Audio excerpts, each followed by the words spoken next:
Good afternoon, ladies and gentlemen. You have tuned into the Rebel News live stream on this, a Tuesday, July 27th. I hear that warning in the back of my ear. I guess we haven't warned you enough, but in any event, it is Tuesday, July 27th, 2021. Welcome aboard. I am David Menzies, and my co-host, you know what? It's raining cats and dogs right now here in Hogtown, but she is always the bluebird of happiness. She is the she-devil with a sword, the Khaleesi of Northern Alberta. She is Sheila Gunn Reid. How are you doing, Sheila? David, I'm doing great. I think we have all kinds of technical difficulties. I'm a little bit late because I was in court all morning. I sort of ran down the stairs. I'm really not even ready for work. My hair's not done. I couldn't find my glasses.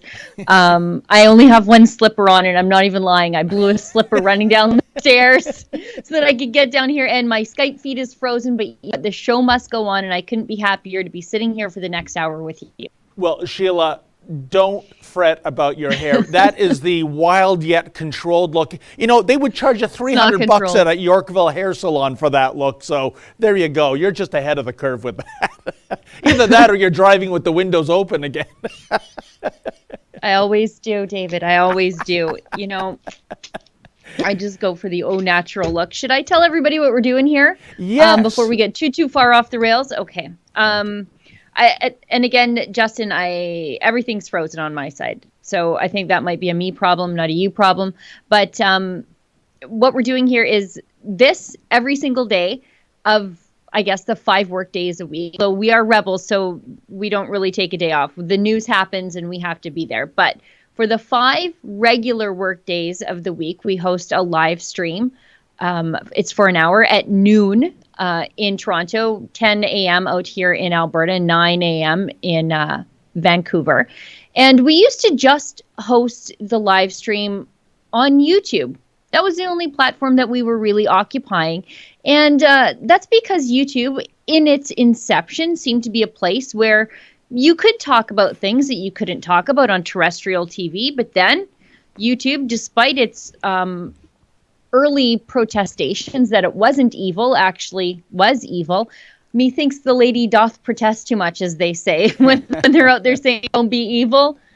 It's like Justin Trudeau when he says he's a feminist. You're like, I think you're protesting a little too much. But anyway, YouTube, we took to YouTube for an hour every day because it was a good place for David and I to talk to each other, for Ezra to get all those things off his chest that he probably just interrupts other people in the office when they're working to say. It's a good way for us to talk about the news of the day in an unscripted way, because the news was changing all the time. And initially, it was a great way for us to make a little money, because YouTube used to allow us to receive something called a super chat. You could leave us a question, a query, or a comment, and donate a little money to us, and we would answer your question on air. But YouTube completely demonetized us for complaining, actually, about YouTube censorship, like without a little bit of self-awareness. YouTube, come on. So now we're more like Johnny Appleseed. We're sort of sprinkling our content on all the other platforms all across the internet. And those are still places where you can interact with each other. Those are still places where you can interact with us. And on 2 of 3 of those platforms, you can also support us. So we're on Rumble, great free speech platform. It's sort of in its early stages, but we like it, and they don't care what our politics are, and I think that's the most important part. Over on Super U, same thing, great free speech platform. You can support the work that we do on Super U by leaving us a tip, and you can talk back and forth with a Super U shout. And over on Odyssey, there are a couple different ways to support us there. You can tip us as a creator, but you can also leave us hyper chat and again, in 2 different ways. You can buy their library cryptocurrency and donate a little bit of that cryptocurrency to us, but you can also donate to us using regular old fiat currency if you're like me and you still you need to understand cryptocurrency because it might be the thing of the future, but you're not there yet. You can donate to us in regular old fiat currency. So there are still ways that you can support the work that we do completely of your own free will, even though YouTube tried to strangle us and also cut us off from our 1.5 million YouTube subscribers. Sheila, you're amazing. I don't know how you remember all that cryptocurrency stuff. I don't know. Much less understand it. And by the way, you mentioned a name there that I haven't heard since my childhood. That would be back when, a 1969 Camaro was a new car. And that is Johnny Appleseed. How did that story end, by the way? I can't remember. I don't know. I think that's why there's apple seeds or apple trees all over the United States. Johnny was just out there sprinkling, right? Is that how it works? It doesn't have him being, eaten by a giant or something like that, or that's probably Jack and the Beanstalk. But anyways, I thought you could educate me on that because... You know what, David? The only reason I remember the Johnny Appleseed name so much is that when my kids were little, they used to sing Grace, like before they ate. Yeah. And there's a Johnny Appleseed little kids song that they sing for Grace before they eat. So that's the only reason I really remember it. Yeah, but that's the thing. The only thing I remember about that story is what you just said. He's walking around tossing apple seeds behind it. Did anything grow? I mean, did anything come of this? Or maybe that's the whole story. Like, that's it. Maybe we don't have a good resolution. Maybe that's just it. He spread apple seeds. If Johnny Appleseed was a loser that had a non-green thumb, I mean, we don't want to adopt him as our mascot, do we? But we wouldn't know about him if he was a loser with a bad thumb. Okay. Well, listen, there's another name in the news, and of course that is Pastor Art. I was going to say, is it you? Oh, no. No, but we'll talk about Pastor Art. It's fine. And of course, Pastor Art, Sheila, before we throw to a video, what indeed is the latest for this Calgary pastor? So I was in court this morning. Today was the sanctions. We were supposed to find out exactly how much time Pastor Art would get for breaking the court order that he was found guilty of in a prior hearing. That court order is from May 6th, and that's the court order that prevented all forms of illegal public gatherings. So, and that's the Orwellian term the government used to describe church services, protests against the lockdown, family dinners if they exceeded the 10% if you were, or 10 people if you were eating outside. Like, it was just really crazy. And it was designed specifically really to stop Chris Scott of the Whistle Stop from holding a 1,500 person protest against the seizure of his property, his gas station, convenience store, restaurant, and campground that he owns there in Mirror. I mean, really, he literally owns half the businesses in Mirror because Mirror is only 500 people. Wow. Right? So to seize that, you really seized something important to the community. So that was the May 6th Justice Rook order. It was obtained in secret, as they say, ex parte. So none of the lawyers involved were allowed to participate. AHS just went and got it, AHS being Alberta Health Services. And they knew that Chris Scott had a lawyer at the time, but they didn't include Chad Williamson. The only time Chad Williamson ever heard about that court order being obtained was after they obtained it in the evening. They sent him the court order and said, oh, by the way, we got this against your client. Make sure he doesn't hold a protest or he's going to go straight to jail. Chris Scott spent 3 days in jail for that, by the way. In jail? Now, they also...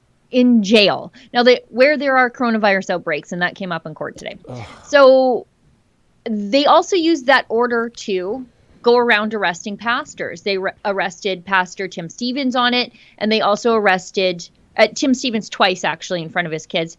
And they arrested Pastor Art Pawlowski and his brother, and we've all seen that, like, SWAT-style takedown on a wet Calgary highway. Now, the Pawlowski brothers were found in contempt of that order. So they were found guilty of breaching that order. And so today was supposed to be the sanction hearings where they determined sanctions. But as it turns out, Alberta Health Services is slowly trickling in their evidence. I don't know why, but you could tell our lawyer, Sarah Miller, was like, this is ridiculous. How do I prepare if you're giving me evidence just a couple days before? And then we have court right after. When do I get to examine the people who are filing these affidavits? When do I even get to look at the information? You just want me to walk into court unprepared. So that court is was ridiculous. It is ridiculous. And she tried to have a date set that was basically a close of evidence. Like, you cannot give me any more stuff after this date because I can't prepare down the road. And you could tell she's getting frustrated. The judge is getting kind of frustrated with things getting kicked down the road. But the most important thing here is that the province of Alberta is asking for, now remember, these two men have already been arrested and held for 2 days in jail for opening their church. That's how ridiculous this is. But secondarily now, because they were found in contempt of that original court order, the province wants 3 weeks in jail, 21 days in jail. That's, to put that into context, the guy who punched me in the face at the Women's March didn't see the inside of a jail cell, not even once, not even when he was processed, nothing. He was convicted of that. He got a discharge after he kept the peace and was of good behavior. So now, like, he's got no criminal record. These two men, for the crime of opening a church to willing congregants, nobody's a victim here. The only victim here is the province because nobody listened to their stupid rules. They want 3 weeks in jail from these men. Somebody pointed out to me that if Pastor Art had punched his congregants, he wouldn't see that much time in jail. It's amazing. And of course, the mainstream media are the cheerleading section to see these pastors put in jail. And then go back to your personal story, Sheila, Dion Buse, or whatever alias he's going by these days, because I understand he may have changed his name. He gets a glowing article in the CBC. Gee, I thought CBC was pro-feminist, anti-violence against women for sure. But I guess when he gives you a knuckle sandwich, this is something to celebrate. Unbelievable. Yeah. And the same thing, the court wants the same thing for, or rather not the court, but Alberta Health Services. They're asking for the same amount of jail time for Chris Scott, the small town business owner who his only crime really was not going broke quietly and protesting the lockdown. He literally got arrested for protesting the lockdown on a court order that Alberta Health Services sought in secret so that his lawyer couldn't participate. So Alberta Health Services comes in with dirty hands. They basically violate Chris Scott's civil rights by denying him legal representation in a court proceeding that would result ultimately in his 3-day incarceration. And now that's not enough for them. They want 21 more days because he didn't go broke quietly enough. Sheila, here's my question to you. To me, and I can't prove this, of course, but it seems that this is a vendetta against these pastors. What I want to know from you is, what is the unspoken strategy behind this vendetta? What is fueling this hate on for men they're good men, Sheila? Well, I think it's sort of twofold here.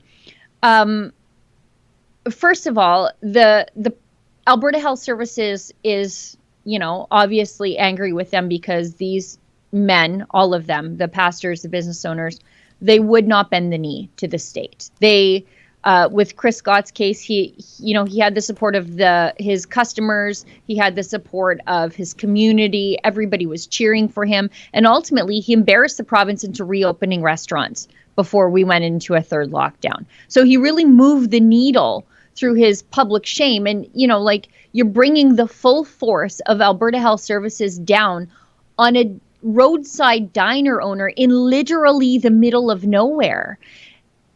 And so, once you kick the ball down that road, it's hard to stop, right? The snowball is just picking up and picking up and picking up. And with Pastor Art, I guess for them, it was, we had this, Chris Scott inspired a restaurant rebellion. The pastors inspired this church rebellion on some level. It's why they still proceed with the persecution of Pastor James Coates. It's why they haven't dropped any of the proceedings against Tim Stevens. They're still going forward with that. But I guess in the macro sense, they are continuing with this, not just because they were embarrassed once, but because I think the stage is being set, and you can sort of feel it in the air for another lockdown come the fall when flu season pops up again. The media won't shut up about the Delta variant or the Lambda variant. We're running out of, characters to name these things after. And so I think these men have to be taught a lesson to send a message to everybody else who thinks, you know what? I'm not locking down again in the fall. I've got nothing left to lose. The province is sending a message. Oh, yes, you do have something left to lose. It's not just your business. It's not just your livelihood. We will take your liberty too. You know, it almost reminds me of a story I did earlier this month. Jenny Wang of the souvenir market at St. Lawrence Market got into, she alleges, a dispute with one of the bureaucrats there.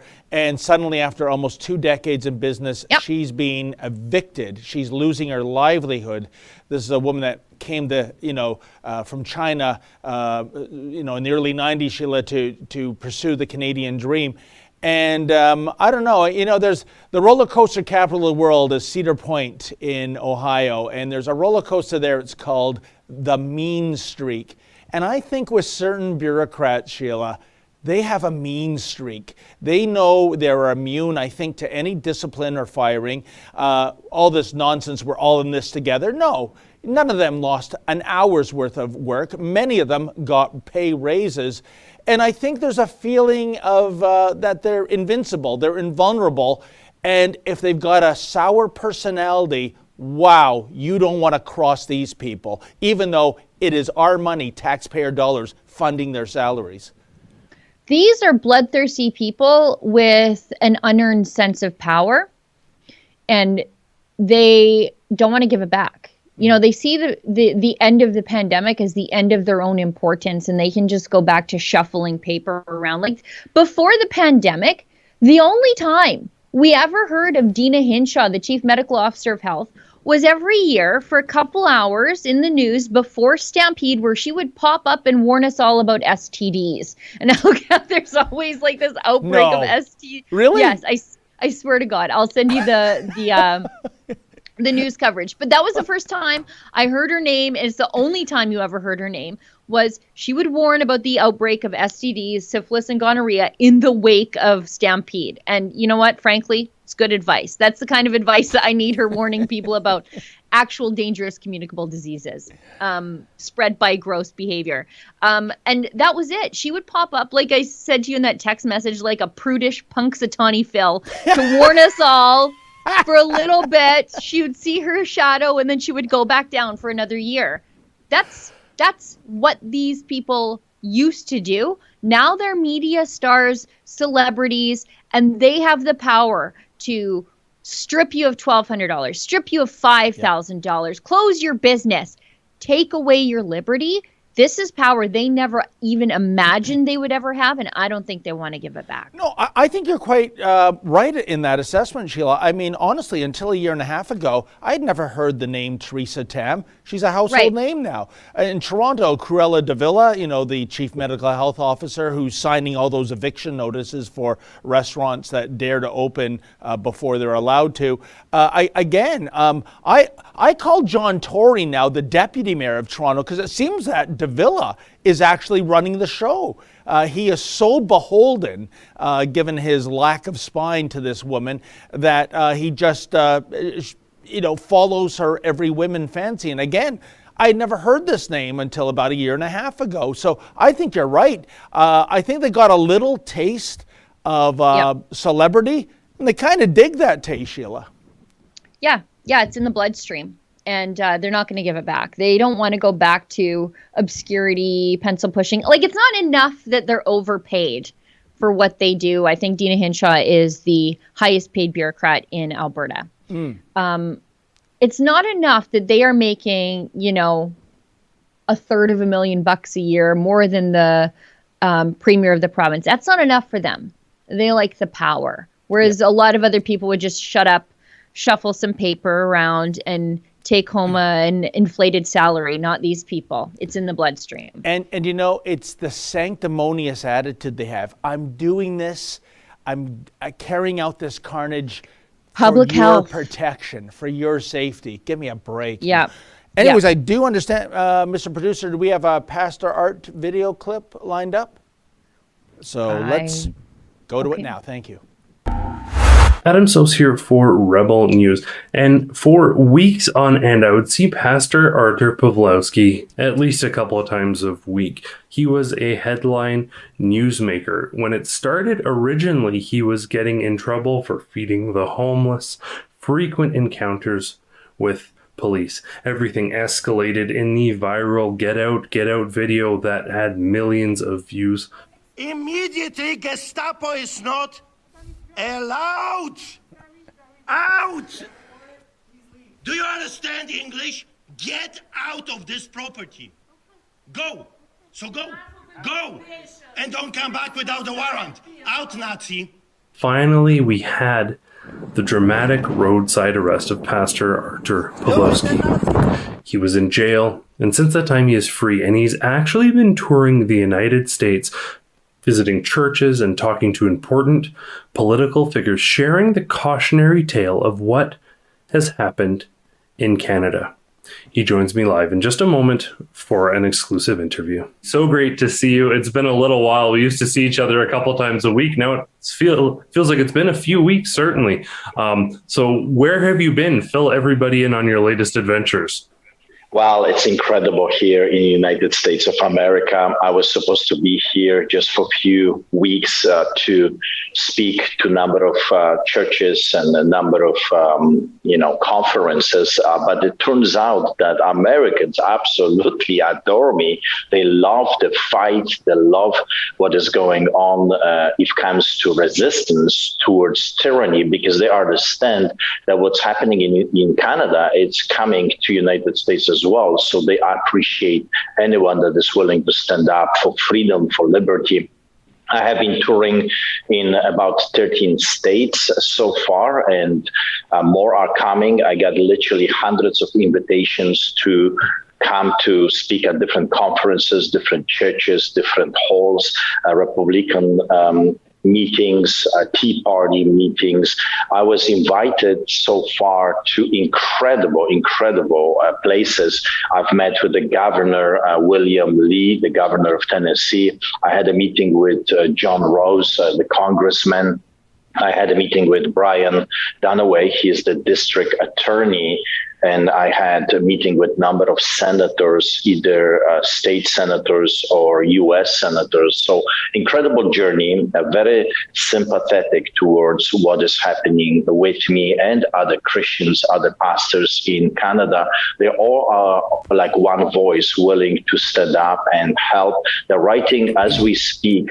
Writing letters to Canadian government, pretty much telling them what Senator Hawley said: stop this persecution or you will be counted alongside other nations that are persecuting and prosecuting Christians like China or Russia or Saudi Arabia. So wherever I go, I'm telling you, it's so incredible, such a big difference. I get standing ovations every single time. I mean, I'm here over a month and a half almost, and everywhere I go and I speak almost daily, sometimes twice a day, I get a standing ovation. It looks like American eagle is rising up and it started to flap its wings. Well, there is Wow, Sheila, just look at that reception stateside Pastor Art is getting. It reminds me of a Leafs playoff game, SRO, sold right out, standing room only. And that's what he's getting. And also media coverage. He was on Tucker Carlson, was he not, at one point? And so where are the sit-down long-form interviews by the CBC, Global CTV? He's persona non grata here. That tells you a lot, doesn't it? Yeah. I mean, that's twofold, though. They wouldn't talk to him anyway, but would he sit down with him knowing what he knows about CBC and the hit piece they would ultimately create from him? It's probably wise that he doesn't, but the point is that they haven't asked him anyways. It's just like Aaron Coates, Pastor James Coates' wife. She didn't talk to the mainstream media, but she did talk to Tucker Carlson, and she did talk to me. They actually didn't even allow the mainstream media on the church property. They had to stand in the ditch across the road. I remember that.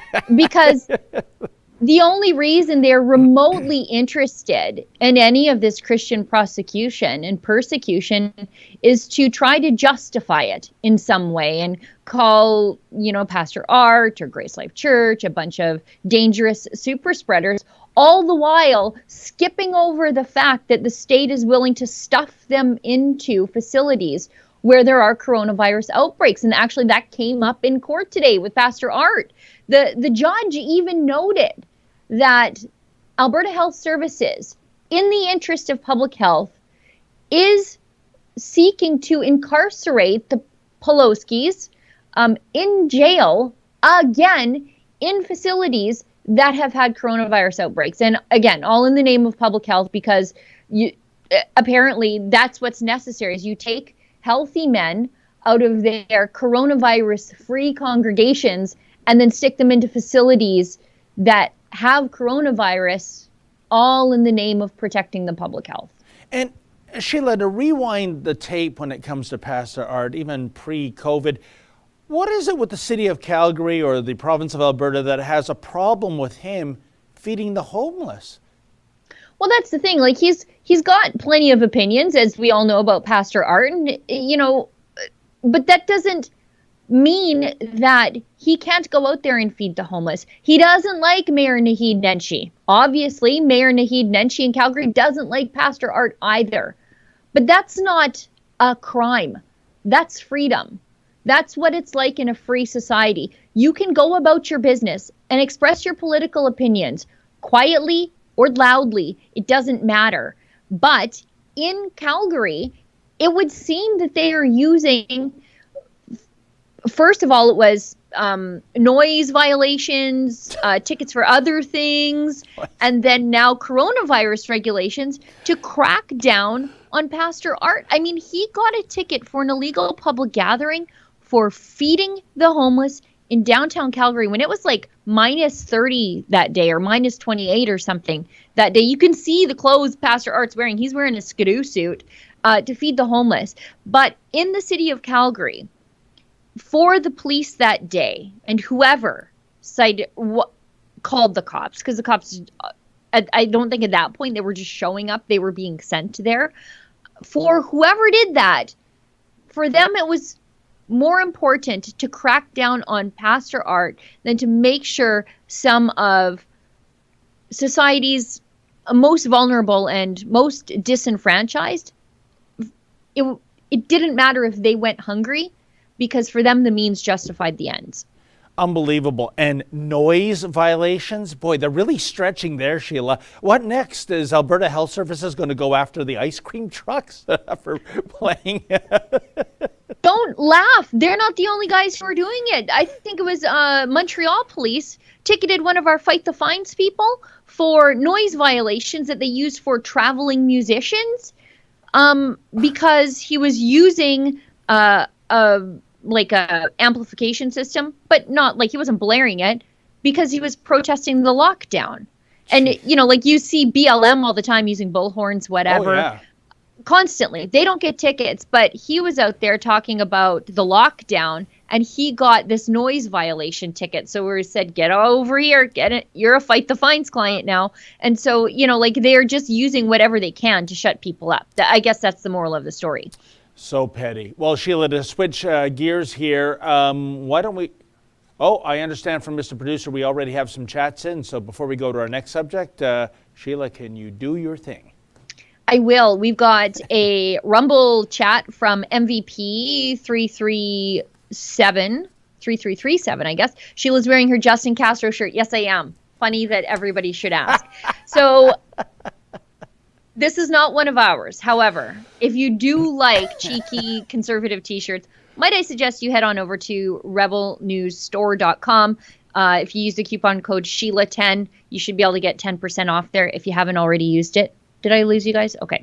And or Menzies 10, and there's a really great Menzies t-shirt over in there. But this shirt that I am currently wearing is actually from resistancecoffee.com. And I like Resistance Coffee because not only have they sponsored my show, but we have a really great partnership with them in that they first of all, they don't care. They don't care if you don't like them. Like they are sort of like, they don't care about cancel culture. I have a defund the CBC t-shirt from Resistance Coffee hanging in my office here. And this one, like the fun Justin Castro shirt, very timely given what's going on in Cuba. But Resistance Coffee gives 10% of their sales back to civil liberties initiatives. And one of those civil liberties initiatives is fightthefines.com. So I'm proud to wear their merchandise. I'm proud to talk about them because they really do give back. Like when they say they are the resistance, they really are helping us help other people, normal people, resist the lockdowns through their generous donations to fightthefines.com. So yeah, if you like this shirt, it's over on resistancecoffee.com. You know, Sheila, why doesn't Prime Minister Justin Trudeau just quash these rumors and take a DNA test a la the Jerry Springer show? Boy, that would be a blockbuster rating show. It would also explain a lot, right? It would explain so much. Yeah, because, you know, there's a huge constituency that really believes, and who am I to say it's true or untrue? I don't know. All the more reason for him to do that DNA test, but that will never happen, of course. No, I don't know. I just think, you know, that's a couple of guys who look alike. It's a hell of a resemblance, I gotta tell you. Yeah, you know, just a couple of guys who look alike, and, you know, I'm just, who even knows? Just a coincidence that, you know, Justin kind of looks like Fidel and his mother spent a lot of time in Cuba next to Fidel, and just a coincidence. I just think they have similar smiles, that's all. Okay, let's keep going before we get in big trouble. We've got a hyper chat of 5 libraries from Cave Time. Sorry about the YouTube demonetization. YouTube is trash. Now, YouTube is, I called them evil. And I think when you take away people's ability to speak out about things that they care about and spread their message, I think that's evil. But we still broadcast there. I don't know. I like us to be there a little bit for spite, but we have 1.5 million YouTube subscribers there. Yep. And what a great way for us to spread the message that there are other platforms out there that don't care about your politics.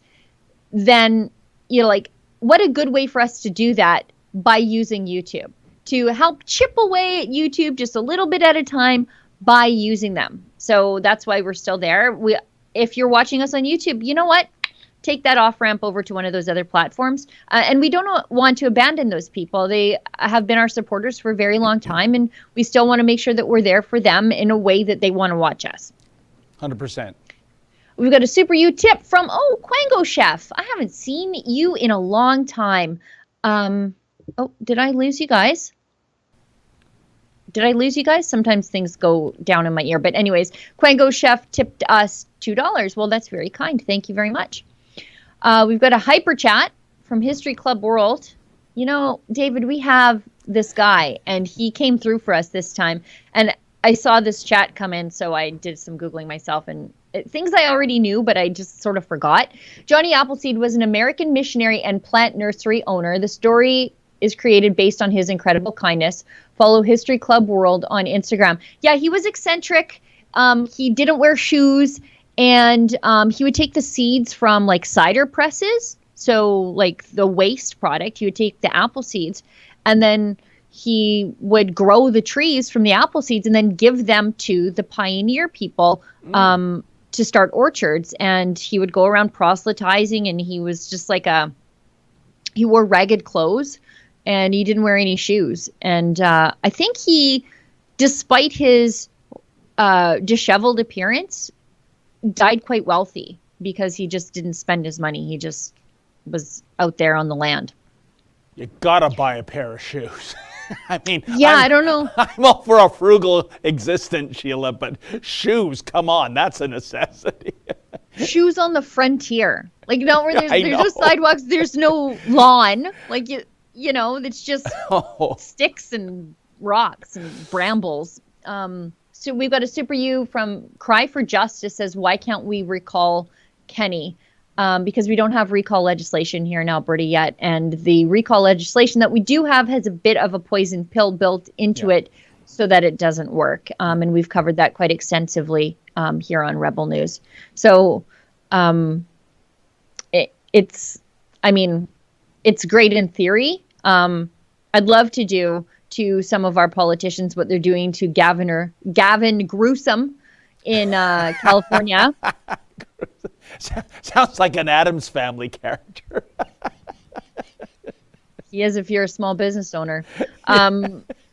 So I'd love to be able to do to Gavin Gruesome or to Jason Kenney what they're doing to Gavin Gruesome in California, but we just don't have that here. We've got a Rumble chat from Lola Big Cups America. Oh, it says America loves Pastor Archer. Yeah, it sure looks that way, doesn't it? We've got a Rumble from Share21. Archer is doing what Nenshi won't. You mean take care of the homeless population in Calgary in a way that seems to be effective? That's the thing. For Pastor Art, and he's always very clear about this, a lot of the people that he works with in Calgary, they aren't people who are able to go to shelter beds through, addiction or mental illness. And so they are on the streets through their own choice, their own behavior, whatever. But that doesn't mean that they should be hungry and cold. And so that's what Pastor Art does. And so he's the point of contact and oftentimes the point of survival for people who have truly slipped through the cracks. And it's not really slipping through the cracks. It's slipping through a big cliff. Yeah. And so he's there for them and the city isn't. So to ticket and punish him for that, it's really outrageous. It's quite gross, actually. And we've got one hyper chat from History Club World. Do you think there's any way for us to I think it means readjust the power of the public health officials?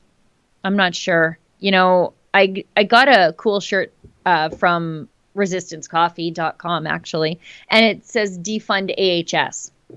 And I think that might be the solution, but I don't think we have politicians who are brave enough to stand up to the public sector unions because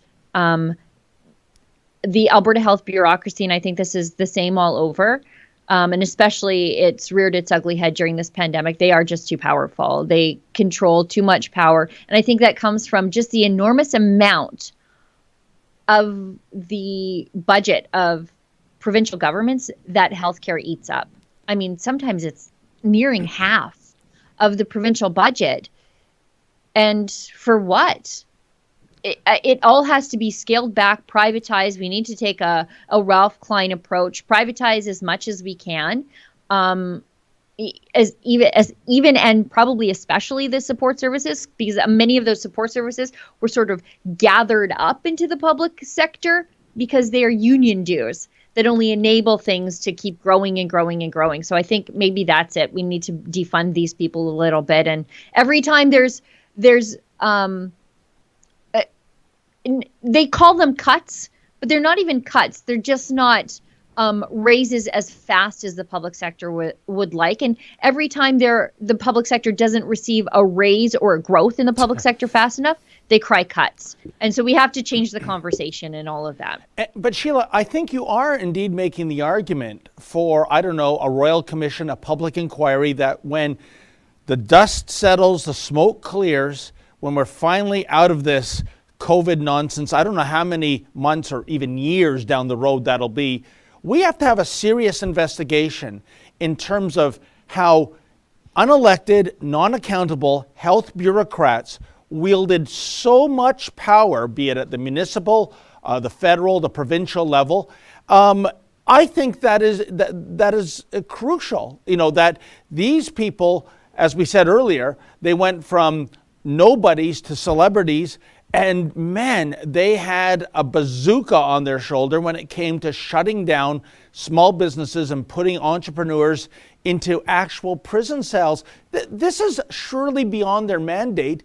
And we have to have an inquiry into this to make sure that if we ever get into another pandemic in the decades down the road, this never happens again.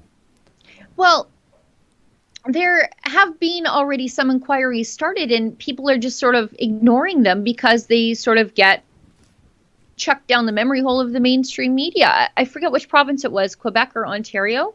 They were basically euthanizing grandparents like they were unwanted animals at the pound. Yeah. They were providing them painkillers to make them comfortable instead of providing them effective treatments for COVID-19 Yeah. in these nursing homes. And I mean, a lot of people don't know that. That's so outrageous that they didn't provide life-saving medical treatment to someone's grandparents that were already isolated away in these nursing homes.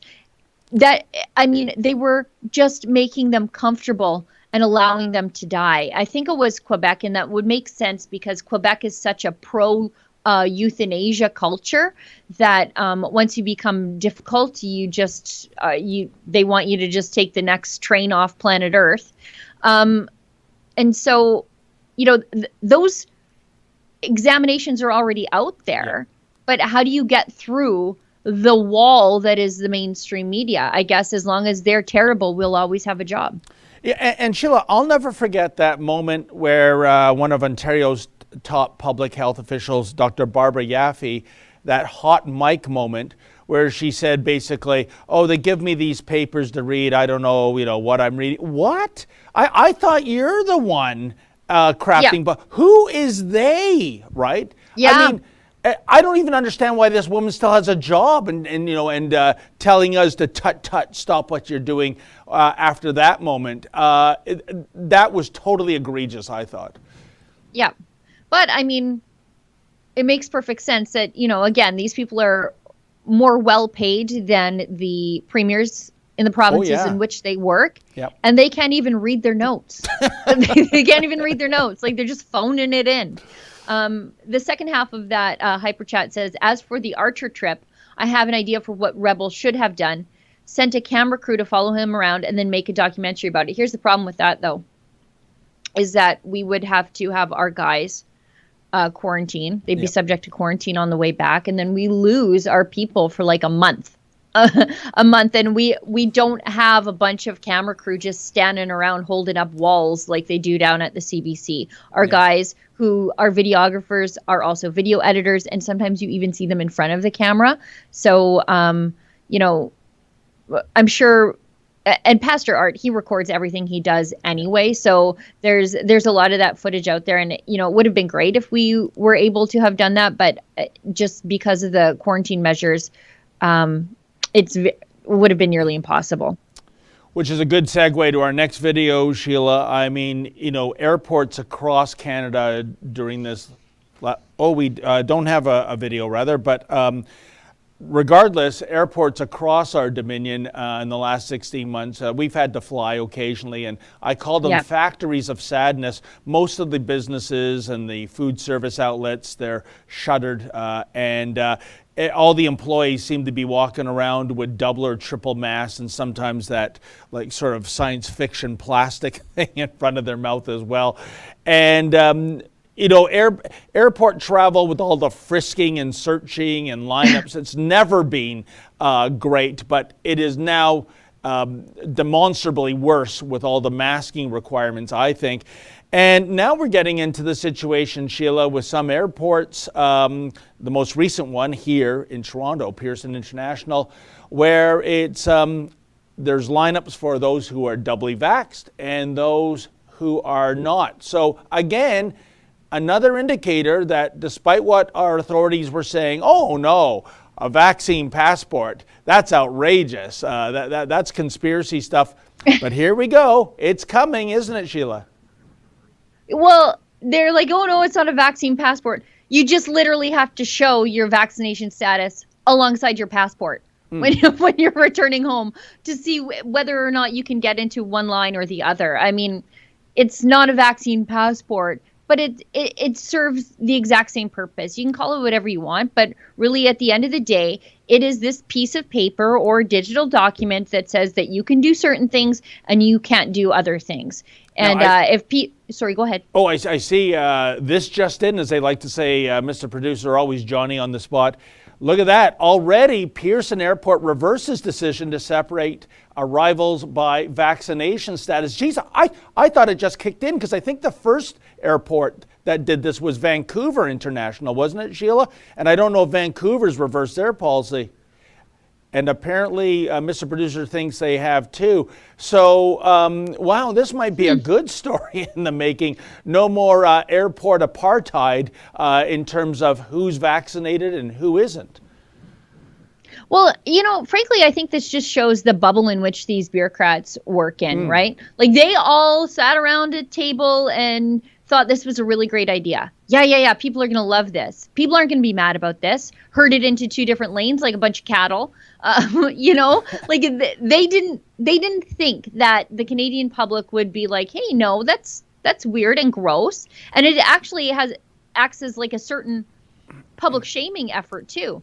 Oh, look, you're in the cooties line and we're not in the cooties line. And I don't want to be in the cooties line next time. So I'll give in to the peer pressure to get a vaccination. Like, I think the bureaucrats didn't realize how gross the Canadian public thought this would all be. Oh, 100%. Sheila, but I got to tell you, I'm confused on this story because the date of that story of the policy reversal is July 26th, which was yesterday. And driving into the office, listening to 680 News, it was a story about a vaccine and non-vaccine lineup at Pearson here on July 27th. So has the reversal been reversed? Who even knows? Maybe you need to go down to Pearson, don't you, David? I guess I do. Oh, joy. Now, there's one story in here that I kind of wanted to talk about. And Justin, I'm sorry, I can't see if you're going to bring this up on screen because I can't see anything. But I wanted to talk about this masterpiece of an article in the Globe and Mail. And David, I tease you about this sort of stuff, but you actually do have a pickup. It's a lady's pickup, but I mean, it's a pickup nonetheless. I call it an urban pickup truck. And, here's the thing, Sheila. It's a truck that's now defunct, folks. It was the Explorer used to, before, when it was an SUV, before it became a crossover in model year 2011, built a pickup truck version called the Sport Track. And I bought a very handsome one, the Adrenaline Edition. And you know what? It was basically, I'll tell you the number one problem, especially in North America, is people buying too much vehicle to satisfy their needs, right? So no, that's not a problem. This is made up. This is not a problem. Having said that, I applaud anyone. If that's what they want to spend their money on, that's fine. But this pickup for my needs, which was at the time 2 kids in hockey, at one point both goaltenders. So if you look at the size of goaltending equipment, that went into the bed. It's a 4-door, cab, which really, if you're a pickup truck purist, 4 doors are heresy. A pickup truck should be. Oh, no. A classic American pickup truck should only be 2 doors. Adding those extra set of doors is kind of the minivanification of the pickup truck. Anyways, I'm just saying that suited our needs perfectly. All-wheel drive, 4 doors, a bed big enough for stinky goalie equipment to go in. Bob's your uncle. But this story about pickup trucks being a plague. It's unbelievable. And what I don't understand about it, the fallacy here, Sheila, is that you will have supersized SUVs built on essentially a pickup truck platform. Well, how come SUVs aren't a plague? Or extra large crossovers for that matter? I mean, this story is nonsensical. Yeah. I mean, there are a lot of people out there driving vans that don't need to drive vans. And I don't care. I don't care what you need to drive. It's none of my business. If you're paying the bills and you can put fuel in it, it's none of my business. I'm not one of those people who thinks that your SUV or your pickup truck is killing the world. Like this, the article is in the Globe and Mail. The title is "Pickup Trucks Are a Plague on Canadian Streets." He might mean Toronto streets because this guy has obviously never left downtown Toronto. It starts off, this is beautiful. Many things have changed in pandemic times. One that has not is North America's love affair with the pickup truck. Even in the midst of economic uncertainty, consumers lined up to buy these hulking, belching kings of the road. It makes me actually want to go to the dealership when this guy says stuff like this. Once the vehicle of the cowboy, the contractor, and the good old boy, all people I want to hang out with, pickup trucks have become the continent's mainstream ride. Even city parking lots are simply full of them. In Canada, Ford's F-150 has been the best-selling auto for years. It's the best-selling auto for years, not because people just have money to burn. It's practical. That's where I come from. That's the pickup truck that your mother-in-law drives. That's not even a lady's pickup truck. That's a little small for a lady's pickup truck. But they're comfortable. They're practical. You can do things with them. You're not renting a vehicle if you need to move something. And,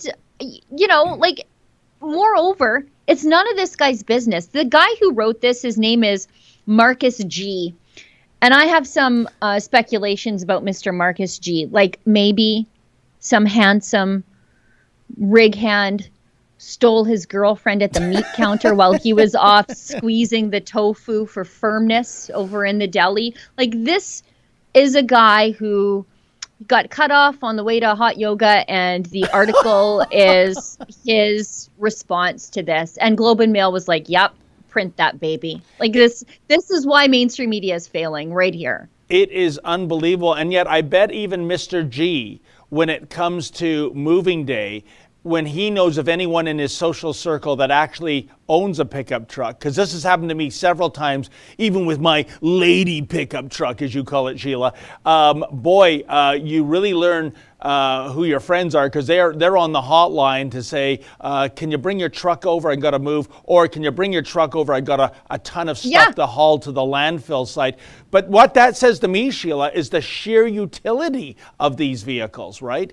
And what's wrong with that? I mean, what would be better, making one trip in one pickup truck with all your stuff in the bed, or making 28 trips in a Toyota Prius with bit by bit of stuff in the hatchback area? So I think if you crunch the numbers, you could argue that in that case, the pickup truck is an environmental champion. One trip, it's done, as opposed to multiple going back and forth and burning all that carbon. And listen, I mean, we live in a golden age of automobiles. If you want to buy a retro muscle car like a Challenger, a Camaro, a Mustang, they're there for you. If you want to buy a minivan, a category that didn't exist till the early 80s, it's there.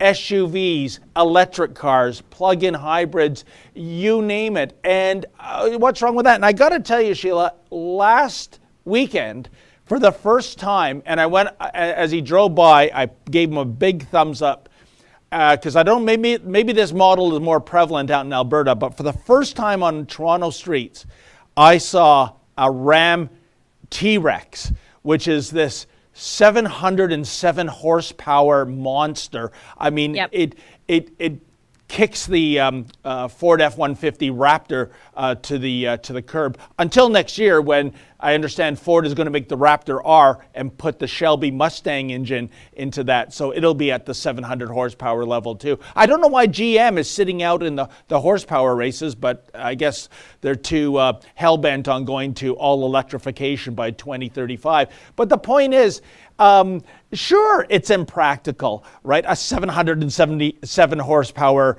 truck in an urban environment. But if that's what he likes, if that's his muscle car / truck, that's his money. I bump into him, by the way, at the Petro-Canada, because you're going to be filling that tank up a lot of times. Yeah. Then so be it. Freedom of choice. My vehicle, my choice, right?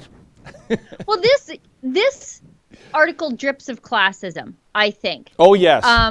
It's just sleazy classism, exactly what you would expect from the Laurentian elite, right? Like, cowboys and good old boys are the only people who should drive these things. And those cowboys and good old boys with their fun, practical, good-looking pickups, they're infecting the upper classes with their pickup trucks. They're literally describing my husband's pickup truck in this article as a bad thing. And I'm like, yeah, honey, looks good. You know what, though? We should consider getting something a little newer. So it says, he talks about pickup trucks have become supersized and jacked up in form. We've all seen the lifted, and they put lifted in scare quotes as in a lift lift kit is scary. Versions with their high profiles and their giant wheels, the tricked out models with gleaming chrome. Like, how does chrome? What's wrong with gleaming chrome? What's wrong with taking care of your stuff? Anyways, extra lights, big bumpers, and fancy racks. Like, he thinks a headache rack is fancy, but whatever. I mean, they're literally describing the vehicle of the blue-collar oil patch worker or the blue-collar farmer or the cowboy or the construction worker as a thing of disgust here. And he goes on to complain that a recent U.S. report found that more than 500,000 diesel pickups had been fitted with devices. This is so funny because if you work in the oil patch, you know exactly what this guy's talking about.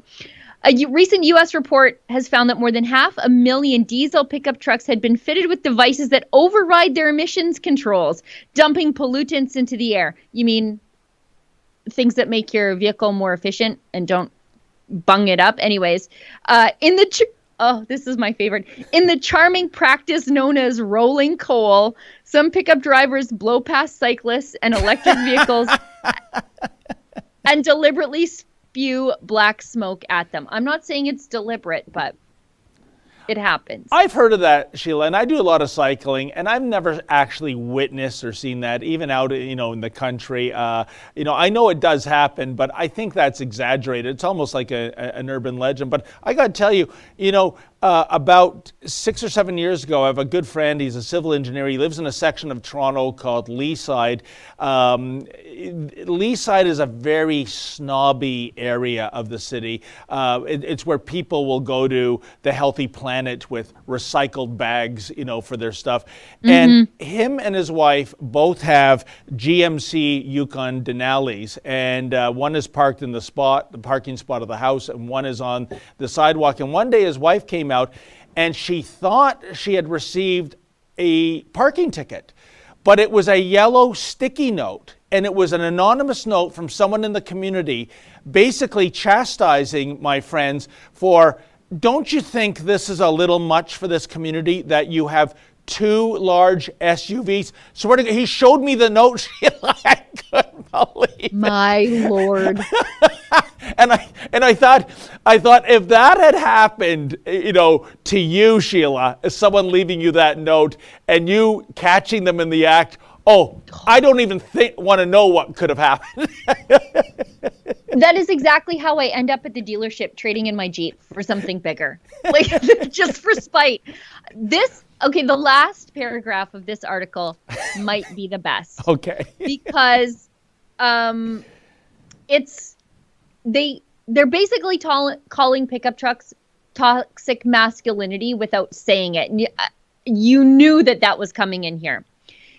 And again, classism. Those stupid hillbillies are making money and we can't have that, right? It reads, even if they weren't polluting and dangerous, okay, the parade of pickup trucks would be a blight on the roadscape and a finger in the eye of other drivers. A way of saying to everyone else, I'm bigger, badder, and richer than you. A vehicle that started as a practical tool for hardworking people has become, for many, an obnoxious assertion of dominance and division. The end. But Sheila, again, I don't understand. If we're judging a vehicle by its mass, why the bias to a pickup truck? A Ford F-150 is a big truck, yes, of course, but so is a Cadillac Escalade. It is this huge box on wheels. So why doesn't the criticism extend to SUVs? And I think you're right. There is a classism thing here. This idea of this is a hillbilly limousine, something with an open bed. Yeah. Whereas if you enclose it like an Escalade, then that's okay. That's an urban cruiser. I mean, it makes no sense. And by the way, correct me if I'm wrong, isn't there some allegations about that article that there's some plagiarism in it from another anti-pickup truck article? Yeah, I mean, how many times can you write an anti-pickup truck article, though, before it just becomes boilerplate? I think for me, whole thing smacks of classism. It's the same reason that it's the same mentality that when the oil patch hits a downturn, carbon tax chases away our jobs, pipelines get blocked and chases away more jobs, and people start to lose their houses and their cars and their businesses. We get the scolds from the eastern part of the country or the urban elite, even in our own province, and they say, well, you shouldn't have blown all your money on toys and pickup trucks. The money that we were earning when we had jobs that we spent however we wanted and it wasn't any of your business.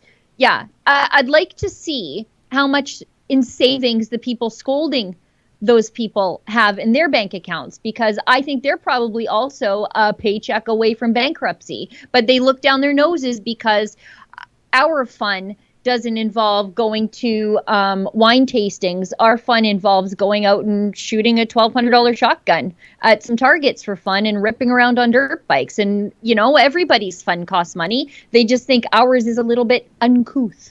And Sheila, I think that if there's two vehicle classes rather, that define the all-American automobile, it would be the muscle cars, the original muscle cars, which was a brief period in time, basically mid-'60s to early '70s. And of course, the pickup truck. It doesn't get any more American than that. And and I got to tell you, folks, on a personal level, the day I truly fell in love with Sheila Gunreed is when she told me she once owned a Subaru Brat. And I believe Brat is an acronym for Buy Recreation all-terrain vehicle, and it was ingenious by Subaru, because when the Brat was being manufactured, they imported it with 2 seats in the bed of the pickup truck. Yeah. I understand that made it a vehicle as opposed to a truck, so it would come in at a lower tariff rate. They were beating the government at its vehicle tariff game, and it is the most surreal vehicle ever, because the first time I saw a Subaru Brat, it was on Davenport Avenue in Toronto. It was a torrential rainstorm, and there was 2 people seat belted into the seats in the open bed, soaked to the bone. And those seats were just like banquet chairs with the legs removed, just bolted into the truck bed. They're like not nice, not comfortable, just plastic banquet chairs with no legs, just drilled in. And Sheila, you should never have gotten rid of that car, that truck. I'm sure by now the Subaru Brat is quasi-collectible, if not outright collectible. Sure. But I wonder what Marcus G would say about that little truck with the seats on the bed. I don't know. I mean, when you're just... What a soy-soaked article. Anyways, we should quickly wrap this up because we're 3 minutes over. We've got a Super U tip from Annalisa. She gives us $20. Thank you, Annalisa. Good to see you. We've got a Super U shout from Devil's Advocate. You can't have a tailgate party with a Prius. Ain't that the truth? A lot of this anti-pickup truck nonsense is just rewriting history, right? The country is built by blue-collar people who drive pickup trucks. And they just want to rewrite the importance of those people right out of the history books. We've got a hyper chat, 10 libraries. Well, thank you very much, from Rebecca Henderson. Candace Owens is talking about Canada's vaccination segregation on her show. Excited to hear her thoughts. Me too. There are restaurants that are forcing unvaxxed people to sit outside. You might as well say disabled people sit outside. Everyone else can go inside. Yeah. It's medical segregation. On that note, though, Sheila, as a little teaser, I do have a report of a place in Oakville, the Moonshine Cafe, that did install that policy. And basically, and the restaurateur, good guy, John, I spoke to him, all the regulars were thumbs up with it, but oh boy, did he get blowback. And I'm happy to say that even before there was going to be a protest outside his restaurant, he's already reversed that policy. It doesn't matter if you're vaxxed or unvaxxed. And really, why should a restaurateur be asking you about your medical history? Would they also ask, by the way, any recent sexually transmitted diseases either? Because we have a special section for you people too. Yeah, it's gross. It's just gross. And the amount of people trying to justify it, it's also just virtue signaling, right? Because if you're trying to justify it, then you're like, look at me, I'm a good person, I'm vaccinated, I'm the best. We've got a hyper chat from Juice Moose. Someone called that article author, wine 11, and get them a ambulance. Yeah, there's a great deal of, like I said, that article is just soy soaked. It's just oozing soy milk. It's barf. Just barf. Anyways, I think we're all caught up now. We're 6 minutes past. Well, that is fantastic. Well, thank you, everybody who contributed to our financial situation through those various crypto ways and old-fashioned cash. Greatly appreciated. Thank you to Justin behind the board, of course, my lovely co-host, Sheila Gunn-Reid.